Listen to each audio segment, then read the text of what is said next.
Today you'll take your health test for Chapter 1. The first part is matching. You need to match each of the words with the statement that is its definition or description. I'll read the columns of vocabulary. A is abstinence. B is health. C is hormones. D, peers. E, adolescence. F, risk behaviors. G, prevention. H, puberty. I, attitude. J, wellness. Number 1. This is a combination of physical, mental, emotional, and social well-being. Together, they're all called this. Number 2. This is a state of well-being or total health.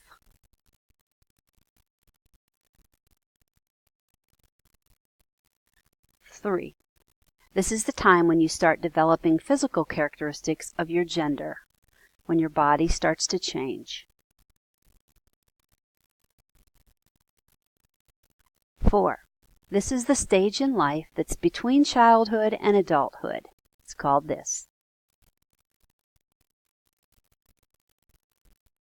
5. This is a chemical substance produced in glands that help regulate your body functions.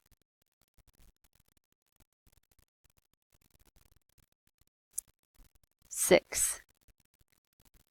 This is what we call the people in your own age group.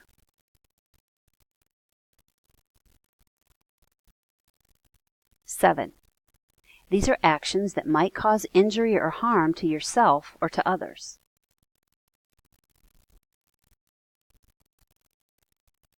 8. This is the conscious, active choice to not participate in high-risk behaviors. Not participate.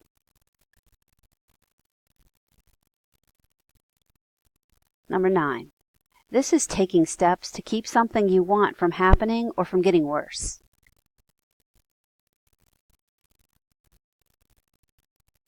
10. This is a personal feeling or belief.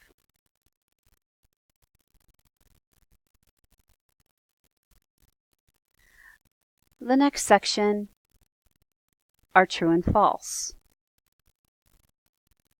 If it is false, change the words in italics to make the phrase or the statement true. Number 11. Health is physical well-being.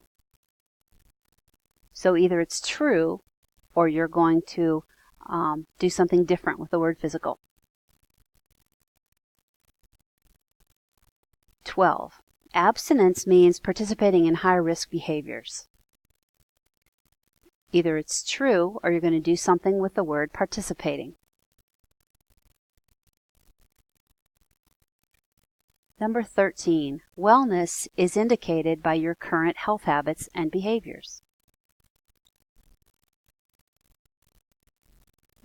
Either it's true or you will, if it's false, you'll do something with the word is. Number 14. The decisions you make do not affect your health triangle. Either it's true, or if it's false, you'll do something with the words do not.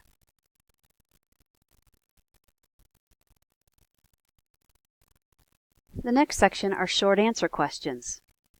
Number 15 asks you to identify the 3 sides of the health triangle.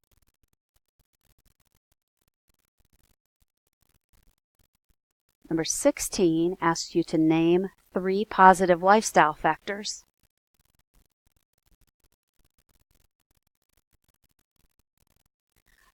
Number 17 asks you to name 2 risky behaviors, and then tell how you can reduce or eliminate them.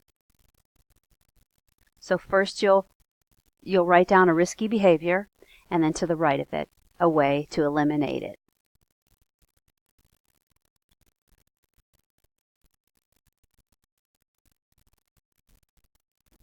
The last section is multiple choice.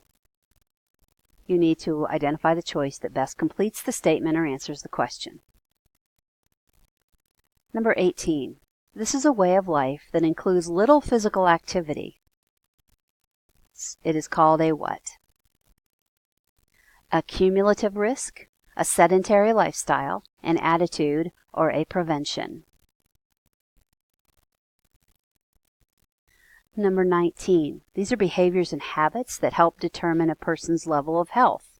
They're known as A. Cumulative risks, B. Sedentary lifestyles, C. Lifestyle factors, or D. Risk behaviors.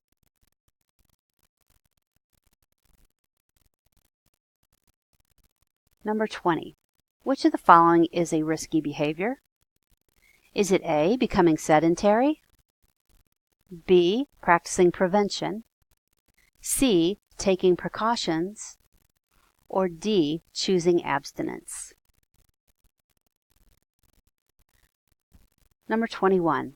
Which of the following is not true of abstinence? A. It helps you avoid injury and illness. B. Applies only to avoiding sexual activity. C. Is a preventative strategy. Or D. It helps you maintain your family's trust in you. Remember, you were asked to mark the one that is not true of abstinence.